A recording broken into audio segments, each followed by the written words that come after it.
The day America learned it was being watched. In 2013, most Americans believed government surveillance had limits. They were wrong. The story didn't begin with a spy or a politician.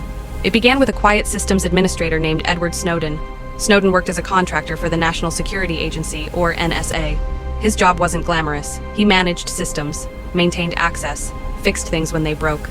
That access, however, let him see something almost no one outside the intelligence world ever had. By the early 2000s, after the shock of September 11th attacks, the US government quietly changed the rules.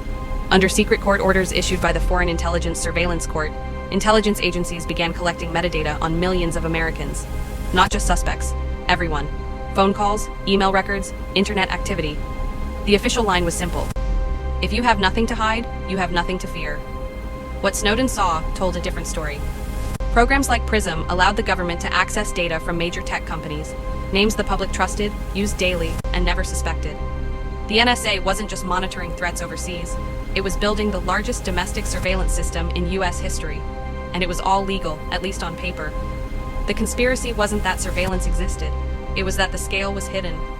Congress didn't fully understand it, the public definitely didn't. Even many judges didn't know how much data was being swept up. Snowden realized something else. This wasn't temporary.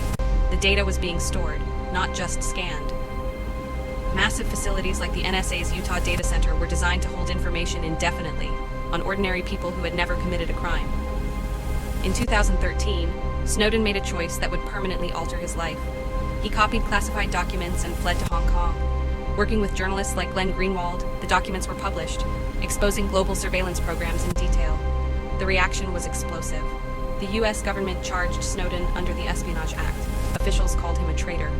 Intelligence leaders admitted, under oath, that Americans' data had been collected, contradicting years of public statements. For the first time, the conspiracy was undeniable. People learned that. Their phone records were being logged daily, surveillance extended beyond terrorism, oversight mechanisms were weak and secretive.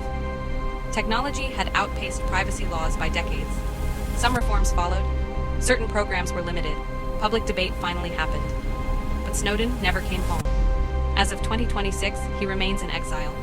The surveillance infrastructure he revealed still exists, rebranded, reauthorized, and technologically far more powerful than it was in 2013.